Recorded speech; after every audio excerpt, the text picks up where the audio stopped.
పెళ్లి ఎన్ని సంవత్సరాలు? First second third. మాట్లాడుతున్నావు, అన్నం తింటున్నావా గడ్డి నేను తింటున్నావా? గడ్డి తింటున్నాను మేడం. మీ ఇద్దరి సంబంధం ఏంటి? అక్రమ సంబంధం. అక్రమ సంబంధం. రెచ్చగొడితే రెచ్చిపోతావా?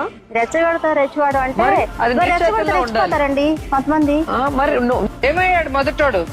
ఉరి పెట్టుకున్నాడు. ఎందుకు? ఉట్టిగానే. నీకు ఆల్రెడీ పెళ్ళయిందా? ఏ ఊరికి ఇచ్చారు? అక్కడ ఏ ఊరు ఇచ్చిర్రు. ఏ ఊరో తెలియదు. మీ ఆయన పేరన్నా తెలుసా? పేరు తెలియదు. పేరేంటి మీ ఆయన పేరు? ఆయన పేరండి ఏదో పేరుని మర్చిపోయింది. ఇతనిలో ఏం నచ్చి చేసుకున్నావు? యాక్చువల్ గా ఈ మనిషి అయితే ఆ రోజు నచ్చలేదండి. ఇందులో ప్రేమ అనేది లేదు మేడం. ఫస్ట్ ఎత్తుకునే మనస్సు అనేది లేదు అసలు. ఆ క్షణమే అర్థమైందండి నాకు. మాట్లాడదు నేను కొడతాను రవి చెప్తున్నా బుర్ర మంటలు వచ్చేస్తుంది నాకు. సమాధానం చెప్పి ఇంట్లో చెప్పావు కదా నాకు నువ్వు. వాళ్ళు చేసారని నేను మరి అమ్మాయికి చెప్పు, ఏం చేస్తావు? చెప్పు తగలట్టవో లేకపోతే ఇష్టపూర్వకంగా చేసుకుని చచ్చావో అది ఏదో చెప్పు. నువ్వేది సమాధానం ఎక్కడ కూర్చొని ఉంటావు.